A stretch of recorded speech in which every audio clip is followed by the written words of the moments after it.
हरि ओम। वक्रतुंड महाकाय Sorry, सूर्यकोटि your camera to be put on. sorry. When I was supposed to put off, I put on. Hari ओम। वक्रतुंड महाकाय सूर्यकोटि समप्रभा निर्विघ्नं कुरु मे देव सर्वकार्येषु सर्वदा। गुरु ब्रह्मा गुरुर्विष्णु गुरुदेवो महेश्वरः गुरु साक्षात् परं ब्रह्म तस्मै श्री गुरवे नमः। तस्मै श्री गुरवे नमः। ॐ सहनाववतु सहनौ पुनत्तु सह वीर्यङ्करभावहै तेजस्विनावधीतमस्तु मा विद्विषावहै। ॐ शान्ति शान्ति शान्तिः। हरि ओम। श्री गुरुभ्यो नमः। Namaste friends. Team Paramvedanta welcomes you all for the session 6 of Kathopanishad. We will continue our study of the next set of 5 mantras from 25 to 29, which explains the determination of Nachiketas to know the fate of the departed soul as his third boon and nothing else. He elaborates the futility of all that Yamadharmaraja offers him in lieu of what Nachiketas wants. Dr. Hegde sir, as always, will give us the deeper thoughts. Now, it's time for us to listen to Sri Villas, who will briefly revisit the mantras we studied last week before we go for the introduction of today's class. Over to you, Villas. Thank you. Shri Gurubhyo Namaha. As we saw earlier that the two boons have already been asked. Now, in these verses, last week we saw how brilliant the student Nachiketa is. He says, this is my third boon. And what is that? In the next slide, we see that people have so many doubts. Some say that what happens after the death? That's what I want to know. Because many people say, asti iti eke, nayam asti iti cha eke. Some people say that it exists, some people say it perishes, people say that something moves on, some people say it's all over at the time of death. Because once I know what happens after death, it so much governs how my current life is going to be. Many times I would think, okay, anyway, everything is going to end by the death, so let me just eat, marry, enjoy. But if you have that, okay, I'm going to live further also, then there is a different type of life you would live. And that is just one practical aspect of it. But at a higher level, he wants to know who I really am, what really goes on after the body perishes. So that's the third boon he asks for. And that indicates the sign of a very prepared student. He has actually seen all the other things. He has understood the rest of the parts of the problem. But this is one thing which he wants to understand from this very, very intelligent teacher. Doubt that most of people have. What it is told is that the sthula sharira perishes, we know. And Atma is all pervading. It doesn't go anywhere. So in Tattva Bodha, we have seen that the Sukshma Sharir and the Karana Sharir that travels, but here is what Nachiketa wants to know as the third boon. So in the next verse, then Yamadharmaraja says that, well, this is a very, very subtle topic. This is very difficult. Even the gods have had the same doubts. And even they have perhaps not understood it correctly. This nahi suvignyayam anur esha dharma. This dharma, this Atma, this is Adhisthata, this substratum of everything. Dharma here refers to Atma. It is not easy to understand. It is as subtle as an atom.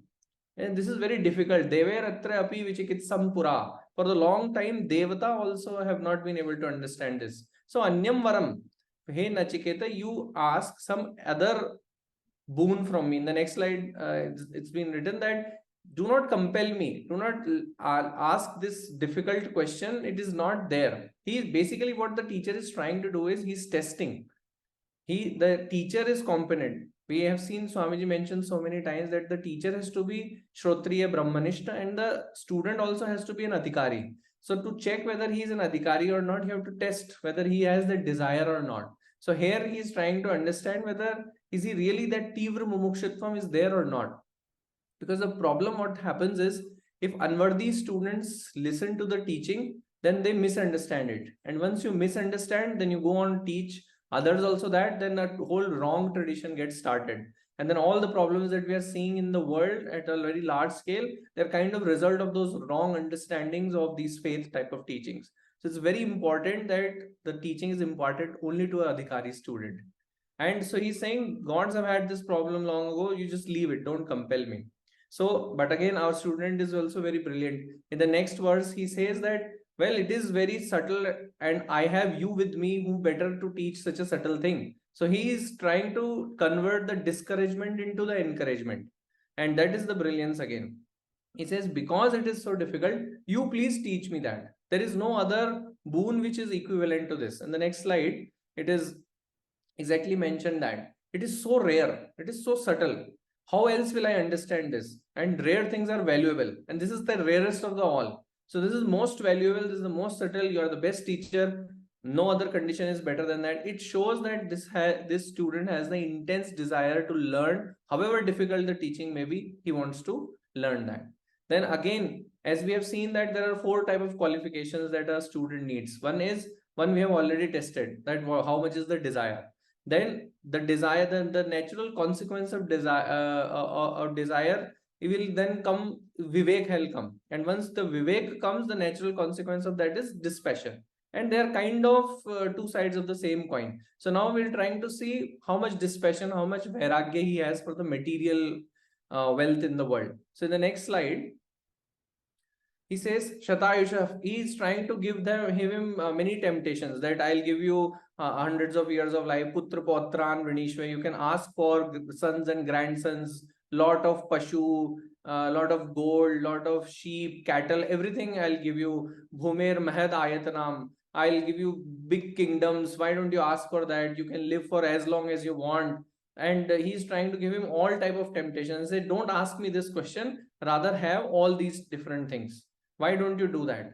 In the next slide, we see that, but he's not going to get swayed. And that shows how much of vairagya he has. And there is a self reflection that we can do also ourselves here. That let's say if tomorrow Yam Dharmaraja comes, asks us this question, that I'll give you all this and that, you just leave these studies. How strong we are to actually, which side we are going to sway on, that's something that we can ask ourselves.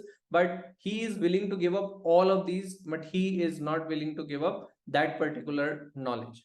And in the next slide, he's again just trying to give those temptations again, that okay, even if you think that there is something else which is equivalent or better than this particular offerings that I am telling you, you can ask those also. I can make you the emperor of this great earth. I shall make you enjoy of all the pleasures that there are. But you please ask something, but he is not going to change. So we need to see how brilliant he is, see how desired he is, see how much dispassion he has, and we have to see where we stand, and we have to slowly start going into that direction and uncover how much that wealth we already have. Thank you, sir. Hari Om. Thank you very much, Ullas. That was really brilliant. It was like listening to the last class once again. And also an inspiration, can we be students like Nachiketa and have all the qualifications to be able to study Vedanta.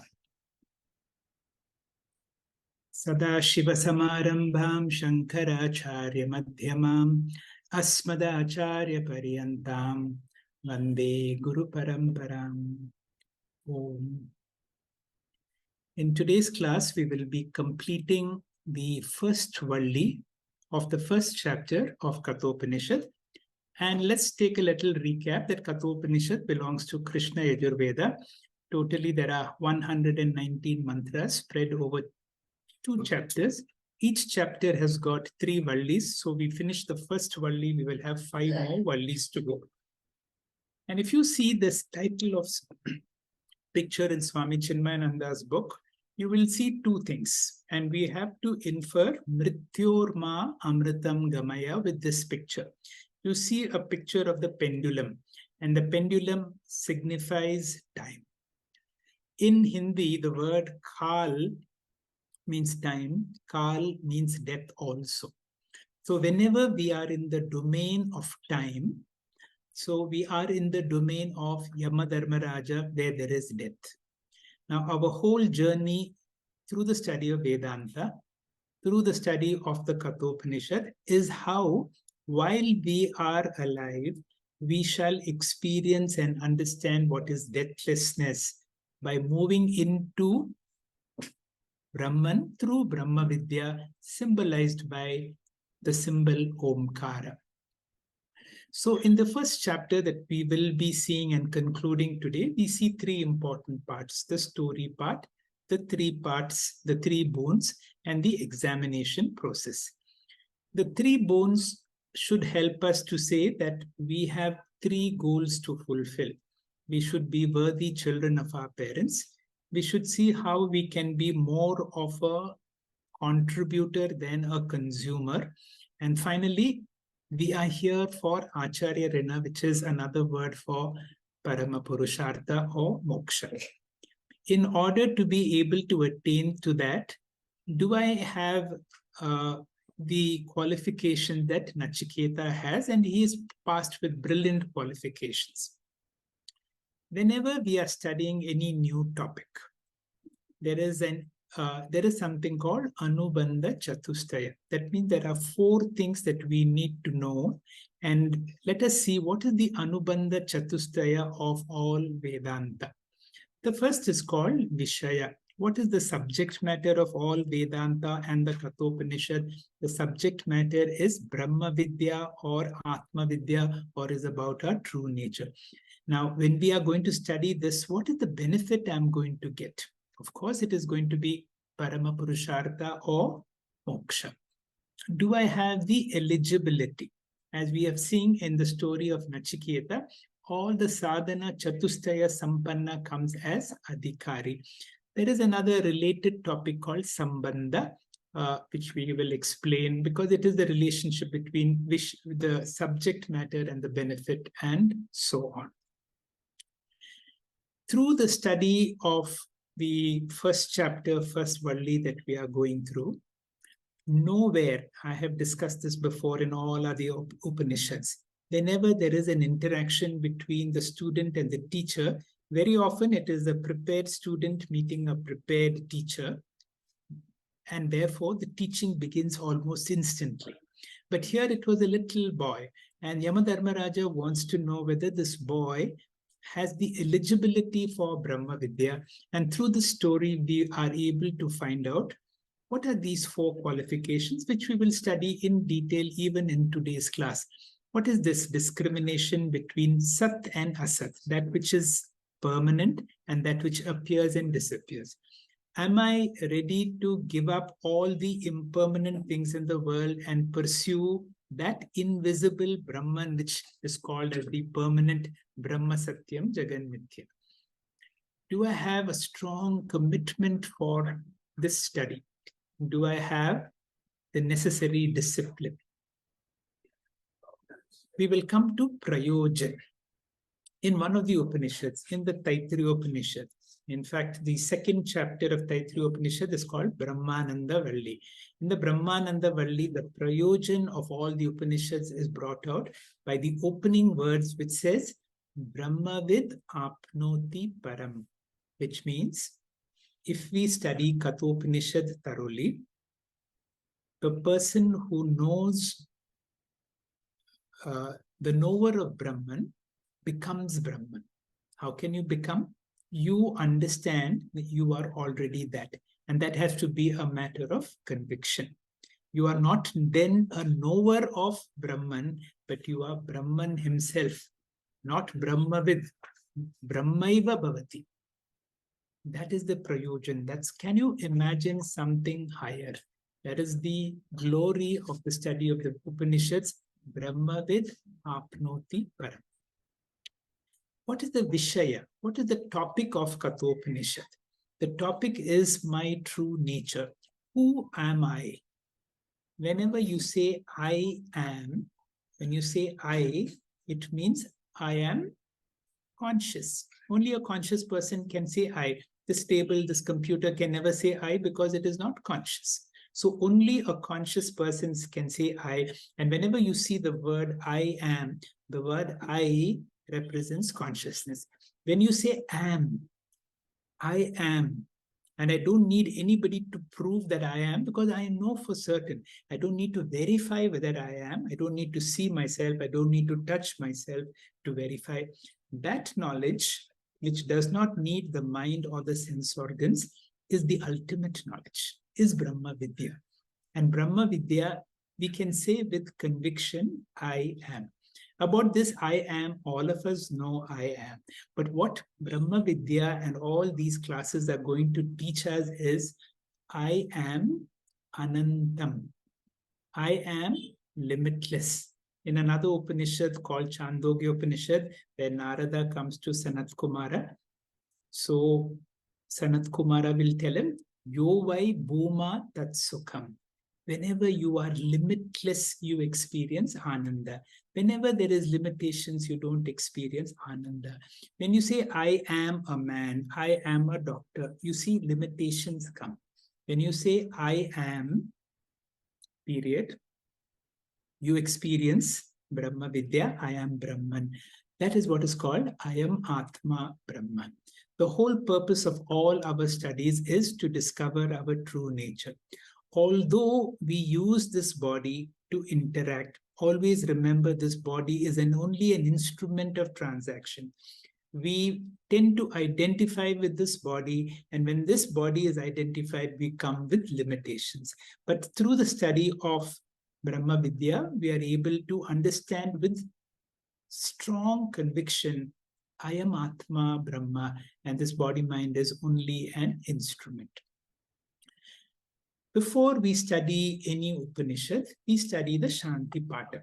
In the last class, I have touched on the Shanti Pata. There are a few things that we need to know about the Shanti Pata, and therefore I'm emphasizing this in the last class, this class, and in the next class. All the Upanishads which come from a particular Veda will have the same Shanti Pata. The Shanti Pata is chanted before we study, before any Vedantic class. That means that master and the students together will chant. Now, for what purpose? There are many reasons for it. One is, let there be no obstacles while we are studying Vedanta. So many obstacles can come. Adi Daiva, Adi Bhautika, Adhyatmika. And therefore, this prayer is like a stay order. I do not know what my karma is going to be during my study period. But then this Shanti Pata, if the more you look into the Shanti Patas, you will see these are such beautiful prayers. And therefore, these prayers are something that we should make it our everyday prayer. And one of the reasons why I'm emphasizing all these things is there are 6 Shanti Patas that we have to study.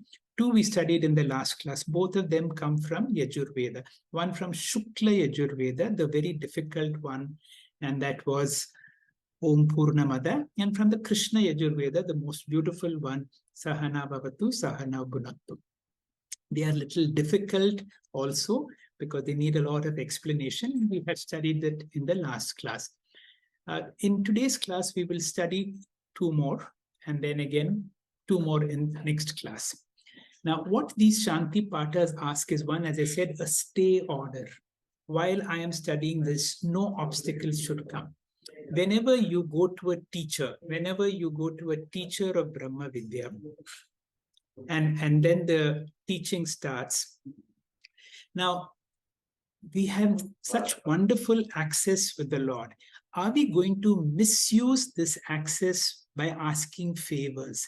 Now, supposing I know a very high government official who is very, very powerful. Now, if this person is a good friend of mine, if I use him to get favors, I'm certainly going to harm somebody else.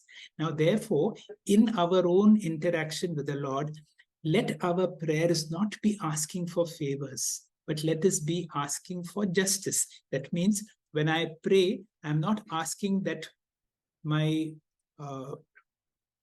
prarabdha karma should be dissolved, but I'm asking for a stay order. That means for the time being. And of course, you can ask for strength to be able to accept their will. So you will see in all these prayers, let my limbs be strong.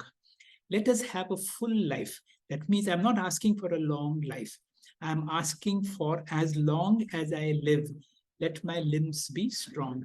And you will see in all these Shanti Patas, the same thing coming again. We will learn 2 of these Shanti Patas. Now, there are 4 Vedas, but there are 6 Shanti Patas. Now, this is a mental question for all of you. Although I have said there is a rule that every Veda, all the Upanishads from a particular, for example, all the Upanishads coming from the Rig Veda will have the same Shanti Pata. All the Upanishads coming from Sama Veda, same Shanti Pata. All the Upanishads from the Atharva Veda, same Shanti Pata. But there is a little exception. Shukla Veda has got 2 shakas. One is called Yajur Veda has got 2 shakas, Shukla and Krishna. There are 2 different Shanti Patas for the Shukla Yajur Veda and the Krishna Yajur Veda. And in the Krishna Yajur Veda, in the Taittiriya Upanishad also, the Shiksha Valli has got a separate Shanti Pata, and that is why we will have 6 Shanti Patas, although there are only 4 Vedas. Now, we have seen this last time. In the Krishna Yajur Veda, there is in the Krishna Yajur Veda, you have the Kathopanishad and the Taittiriya Upanishad. Both of them have Sahana Bhavatu. But in the Taittiriya Upanishad has got 3 Vallis. The first Valli will have a different Shanti Pata, which we will study in the next class, called Shanno Mitra Sham Varunaha. We studied this in the last class, Shukla Yajur Veda Om Purnamada. The Atharva Veda has got a very beautiful Shanti Pata, and I will request Shamala to chant this for me. Shamala, please. Om Bhadram Karneभिः शृणुयाम देवाः Bhadram पश्येमाक्षभिर्यजत्राः स्थिरैरङ्गैस्तुष्टुवागुंसस्तनूभिः व्यशेम देवहितं यदायुः स्वस्ति न इन्द्रो वृद्धश्रवाः स्वस्ति नः पूषा विश्ववेदाः स्वस्ति नस्ताक्षो अरिष्टनेमिः स्वस्ति no बृहस्पतिर्दधातु Om Shanti Shanti Shanti. Thank you very much. So there are many Upanishads, like the Mundaka Upanishad, the Mandukya Upanishad, the Prashna Upanishad, the Kaivalya Upanishad. All of them begin with Bhadram. Bhadram means auspicious. Whatever I see, whatever I hear, let it be auspicious. But in this world, you will see and interact with many things which are not so pleasant. So what do? This is the beauty of this word. The word Bhadram means, oh Lord, let me have the ability to be able to transform whatever I see. Even if somebody is criticizing me, let me be able to transform that and not take that as a criticism, but as a feedback. Then the rest of it is very simple. The key word is Bhadram. Bhadram means whatever I hear should be auspicious. Whatever I see should be auspicious. Let my limbs be strong. And, I'm not asking for a long life, but whatever lifespan that I have, let all my limbs and all my organs be able to serve me. I praise Lord Indra. Pushan is the Lord's son. Tarksha is none other than Garuda Devata. Garuda, when Garuda flies, he flies, there is no obstacle. Supposing you want to go do something where there are no obstacles, like Ganesha, Tarksha is another Devata. Brihaspati is the Lord of all the, is the teacher of all the Devatas. So you appeal to all these Devatas. One more, this is from the Shanti Pata from the Sama Veda, another very beautiful Shanti Pata. Why I'm saying all this is, the more you get a taste of this, this can be an everyday prayer. Now, these are simple prayers, but these are from the Vedas. The Veda mantras have got, supposed to have even more power. Let us listen to Shamala chanting the Shanti Pata of the Sama Veda. Shamala, please. ॐ आप्यायन्तु ममाङ्गानि वाक् प्राणश्चक्षुश्रोत्रम् अथो बलमिन्द्रियाणि च सर्वाणि सर्वं ब्रह्मोपनिषदम् माहं ब्रह्म निराकुर्या मा ब्रह्म निराकरोत् अनिराकरणमस्तु अनिराकरणं मे अस्तु तदात्मनि निरते य उपनिषत्सु धर्माः ते मयि सन्तु ॐ शान्ति शान्ति शान्तिः. These are again very simple Shanti Patas, which says, Apyayantu mama angani. All my limbs, my prana, my eyes, let they be strong and let they grow in strength, because I am here to study the Upanishads, and studying Upanishads is like climbing the Mount Everest or Olympics, something, it is the highest Purushartha, and that's why we need to be fighting fit as far as all our bodily organs are concerned. Then the 4 lines come about being able to acknowledge Brahman in everything. Just like Brahmarpanam, let me not negate Brahman at any time. Let me always be able to experience Brahman in all that I do, and let all the virtues which are extolled in the Upanishad, may they be in me. So these are the Shanti Patas. We will continue with today's class, and the opening verse for today will be explained by Aruna. Aruna, please. Hari Om, thank you. So continuing the story of the young boy Nachiketa in the house of Lord Yama, the god of death, in this, the first part of the Kathopanishad. In earlier verses, we have seen that Lord Yama has already granted 2 boons to the young boy. But in verse 20, Nachiketa declares that he wants this 3rd boon to be that of self-knowledge, Atma-jnana. What happens after death? Then what follows is a series of verses spoken by Lord Yama, promising the young boy all sorts of great endowments and pleasures. But in reality, Swami Paramarthananda says, these are spoken, these are actually tests for the young Nachiketa, with Lord Yama being the examiner. It is to be noted that Lord Yama can bestow this Atma-jnana in any case, but he wants to make sure that Nachiketa is sincere, earnest, and not just curious. So Bhagavan Shankara has enunciated 4 qualities, sadhana chatushtaya sampatti, that a qualified student or adhikari must possess in order for a guru to impart this highest knowledge or Atma-jnana. These qualities are discrimination, dispassion, discipline, and a deep desire for this knowledge, mumukshatva. So in verse 23, Nachiketa declares to Lord Yama that the only boon he wants is that of self-knowledge, Atma-jnana. And Nachiketa here thereby shows his mumukshatva, or his intense desire for this kind of knowledge. In reply, Lord Yama promises the young boy everything materially possible in this world: wealth, progeny, empires, chariots, etc., etc., anything in view of Atma-jnana. So in this verse 25, the Lord of Death goes one step further than what he has promised earlier. So let us look at this shloka now. Ye kama durlabha martya loke sarvan kaman chandah prarthayasva ima ramaha sarathaha saturya na hi drisha lambhaniya manushyahi abhirmat prattabhihi paricharyasva nachiketo maranam manuprakshihi. So Lord Yama is offering this young boy unimaginable pleasures and perks which don't even belong in this world, but belong in the higher lokas or the higher worlds. He says, anything I will give you, but this knowledge, don't ask me. Chanda prarthayasva, freely choose, Lord Yama says to Nachiketa. Ye kama durlabha martyaloke, that which cannot be obtained in this martyaloka, this mortal world. And what are these perks and pleasures that he's talking about, Lord Yama?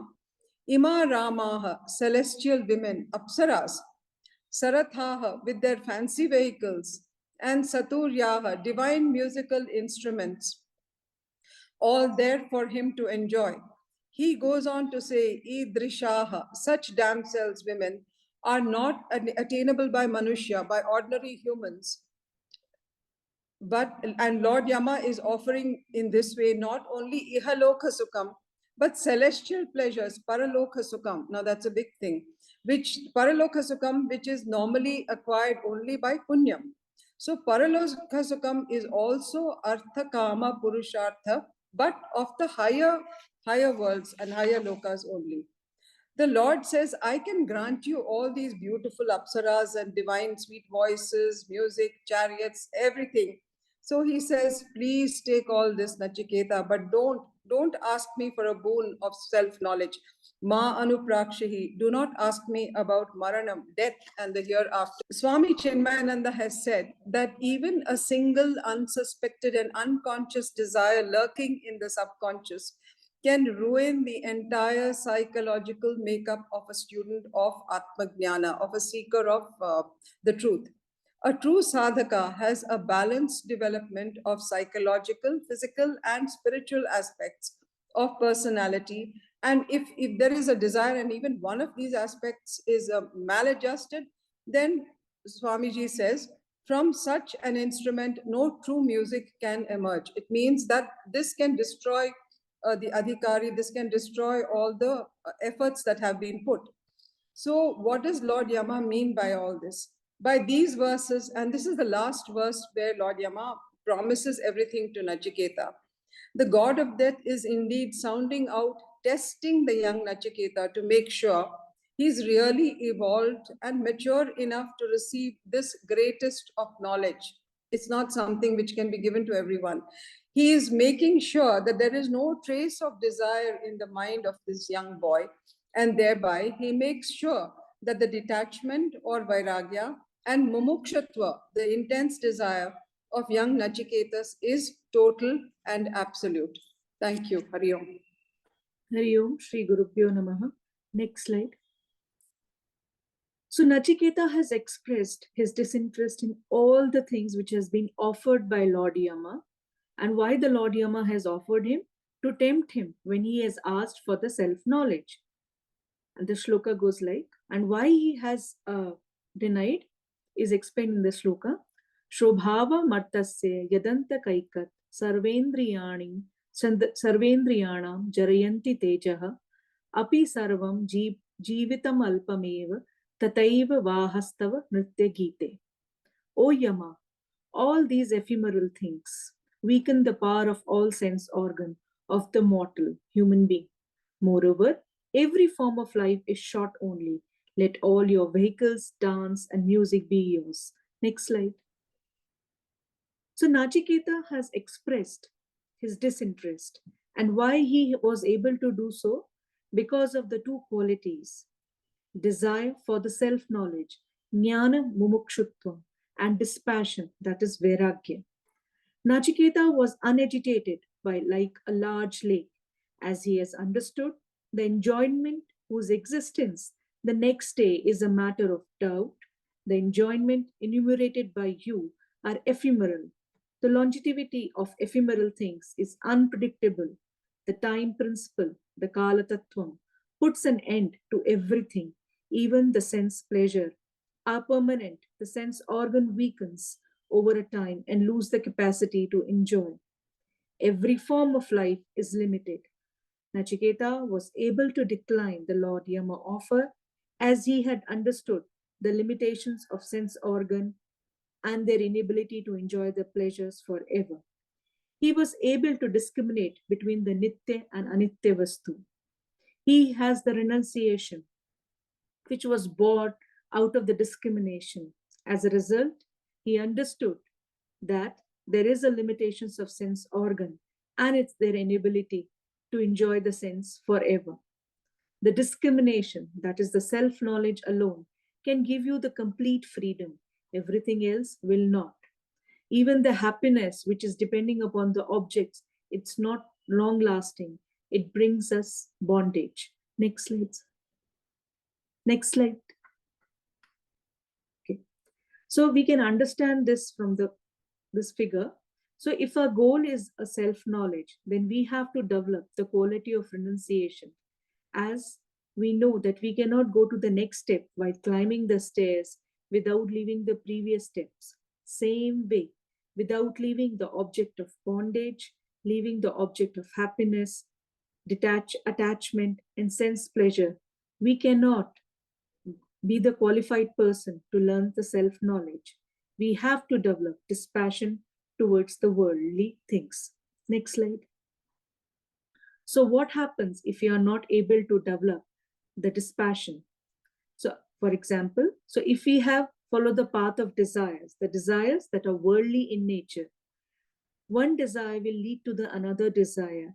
And at any given point of time, all our desires will not be fulfilled. It will lead to unhappiness, anxiety, and towards perish. And if we follow the path of dispassion, the vairagya, over a period of time, it will liberate us. Nachiketa is rejecting all these things out of discrimination. He has understood the concept of nitya anitya vastu viveka. He has demonstrated in this world that he has got the third quality. He has the patrata for the self-knowledge, the discrimination, viveka, along with the desire for the self-knowledge, that's the jnana mukshitvam, and dispassion, vairagya. Thank you. Hari Om, sir. नवतेन तर्पण्यो मनुष्यः लपस्यमहे वित्तं द्राक्षं चेतवा जीवश्यामो यावती छिष्यसि त्वं वरस्तु मे वर्ण्य सह एव. So Nachiketa here is replying to Yama. Before we proceed on, this verse is very special, and it shows that Nachiketa is very intellectually mature, and by his answer you will understand why. In this verse he says, man cannot be satisfied with wealth. But, however, since I have seen you, I shall get wealth. As long as you rule, I shall live. So that boon alone is to be chosen by me indeed. So here, Nachiketa has proved his intellectual maturity at such a young age, because he says, next slide please. He says, Nachiketa says to Yama, money or wealth cannot buy you happiness, fullness, peace, security, or immortality. Let's read this line once again. Money cannot buy you happiness, fullness, peace, security, or immortality. Why? Because if you see in this world, uniformly, if this was to be true, that money can buy you happiness, then all the wealthy people in this world would be very happy, which we see is not the case. And uniformly, if we see, all the poor people will be unhappy, but again we see that that is not the case. So there is no cause or relationship effect between wealth and happiness. Happiness does not depend on what I have or what a person has. It only depends on what I am. This is a very important line. And if we understand the meaning of this line, I think we understand the entire self-knowledge. Happiness does not depend on what I have or what I own. Happiness depends upon what I am. So therefore, I must concentrate on what I am. So Nachiketa here says to Yama that I do not want money. However, Nachiketa in this verse has shown his intellectual maturity by saying that I am aware that money is required for conducting life. Money is required because it gives you food, shelter, clothing, and comforts. It gives you food, shelter, clothing, and comfort, just like how a petrol is required for a car. That is how the role of money is. And even if we see in our scriptures and in our daily routine, during Navratri, we worship three forms of goddess, right? Which is Durga Ma, Lakshmi Ma, and Saraswati Ma. Durga Ma is associated with health. Lakshmi Ma is associated with wealth, which is required, but it is required as much as a petrol is needed in a car. Saraswati Ma is required for wisdom. Next slide, please. So Nachiketa says that he needs money. He needs money. There's no doubt about it. But he does not want to waste his boon on it. The boons that you have offered me, I don't want money from it. Why? Because I already know that I have met you. and we are already friends, because you will not let me go empty handed, right? So I will get wealth and the life boon as long as a gift from you, as long as you are there. So that's why I don't want to waste my boon on money, which I will automatically get. So I just want self knowledge only. Hari Om, sir. Om Shri Gurubhyo Namaha. Mantra number 28 goes like this. Ajiryatam amrutanam upetya jiryan martyah kvadastaha prajanan avidyayan varnarati pramodan atidhirge jivite ko rameta. Here, Nachiketas further argues, pointing out that the opportunity I have now is the rarest and ideal opportunity for self-knowledge. And if I am going to lose this opportunity, no one will forgive me for that mistake, and therefore I'm never going to commit such a mistake. Why does he consider this opportunity as rare and ideal? Nachiketas himself gives the reason. Next slide, sir. Kvadastaha means Bhuloka-vasi. Kvadaha means the earth down below. Why does Nachiketa say Bhuloka is down below? Because now he is talking from the heavenly world. Therefore, he says, I am Bhuloka-vasi, which is down below. And as a Bhuloka-vasi, what is my Lord? Jiryan Martyaha. I am afflicted by two basic diseases which are common to every human being. Jara and Maranam, the two terribly frightening things. That is the time when Yamadharmaraja has full control over us. When we are young, we have got so much power, willpower, body strength, and therefore we can even develop immunity and fight against diseases. A time will come when all immunity comes down, where we'll find that we are at his mercy. Everything that he wants to do, he can do. This is called Jara. We cannot even fight against it. And he can create diseases in such a way that taking medicine for one disease will aggravate another disease. So Yamadharmaraja can tie our hands and legs and make us helpless. And then this Jara will end up in what? Maranam, which is still more painful. And therefore, Nachiketas tells, as a Bhulokavasi, I am under the grip of Jara Maranam. This is condition number 1. Next slide, sir. Varnarati Pramodan Abhidhyayan. I have thought over all these sense pleasures born out of music and sports. Varna means music, Rati means entertainment, and Pramoda means pleasures. Pleasures born out of music and entertainment. Abhidhyayan. I have thought over very well. How wonderful they are. And having thought over very well, Prajanana, I have clearly understood their limitations. He is certain that they cannot free him from these afflictions. So they cannot be a remedy to the problem of Jara and Maranam. Music and entertainment cannot make me free from Jara Maranam. Next slide, sir. Therefore, I am sincerely desiring for getting out of the grip of Jara Maranam. And by chance, I have landed here. And I'm not in front of a person who has, I'm in front of a person who has transcended Jaramaranam, Ajiryatam Amrutanam Upetya. I have reached a person who has conquered Jaramaranam. Yamadharmaraja is a Gnani who has conquered mortality. Since I am suffering from samsara disease and I am sincerely interested in getting out of this disease, and here is a person who has already got out of the disease and who has a medicine for this disease. Imagine I have got stomach pain and there's somebody who has got medicine for stomach pain. Seeing him, I ask for nothing but medicine for the same. Similarly, I am afflicted with samsara roga and you are endowed with samsara roga aushadam. How can I ask for anything else? Nachiketas therefore tells, Atidhirge jivite kaharameta. Which intelligent person will ask for the so-called long life in the heaven or on the earth?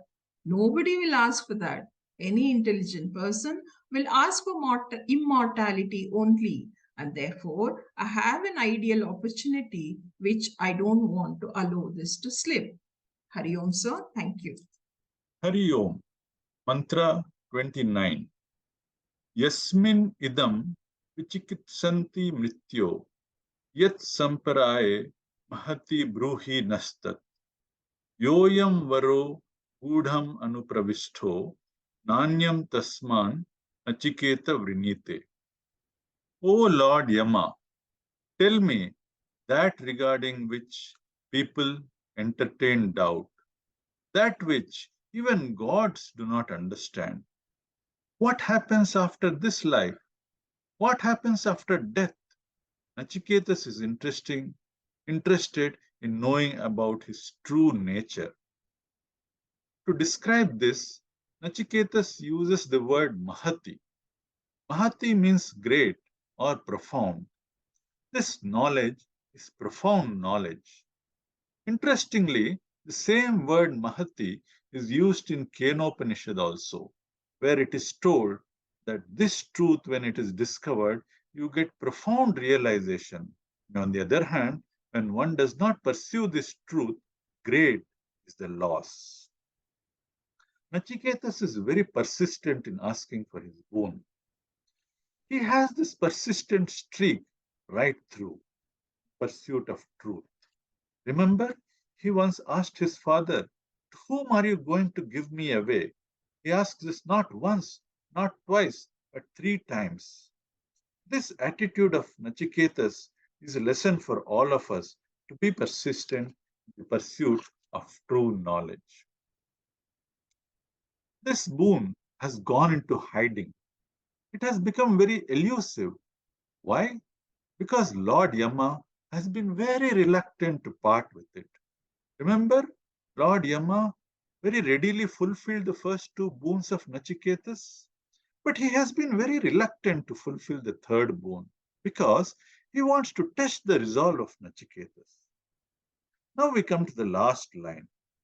The last line is not spoken by Nachiketas. It is spoken by the Rishi, the narrator of this Upanishad. He says, Nachiketas has been very persistent. He does not want anything else, although Lord Yama offers him very attractive riches and gifts.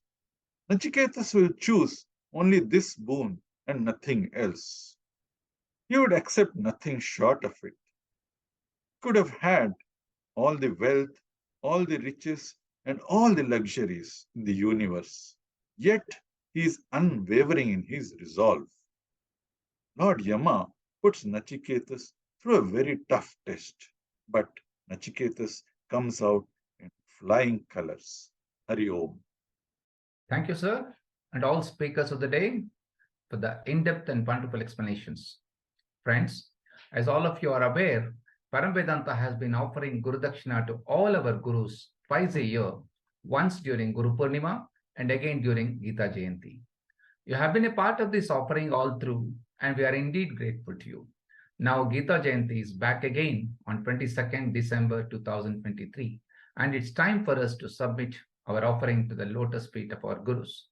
I'm sure you will join us in this Guru Seva as always, and I therefore appeal to kindly offer your generous reverential offerings to these gurus. Needless to mention that the decision to donate and the amount of donation is purely voluntary and there is absolutely no compulsion. The entire amount of your offering thus collected will reach the lotus feet of our gurus. The mode of payment and the account details are displayed on the screen. It will also be sent to you in all the groups. Those of you who decide to offer may remit your Guru Dakshina to that account. Details of Guru Dakshina offered will be shared with you all. Next slide, sir. Let's tune in for 7th session of Kathopanishad at 6:45 p.m. on coming Monday, 18th December 2023. Thank you all for being with us in this divine journey. Om Purnamada Purnamidam Purnat Purnamudachyate Purnasya Purnamadaya Purnamevavashishyate. Om Shanti Shanti Shanti. Hari Om. Shri Gurubhyo Namaha. Hari Om. Thank you, sir.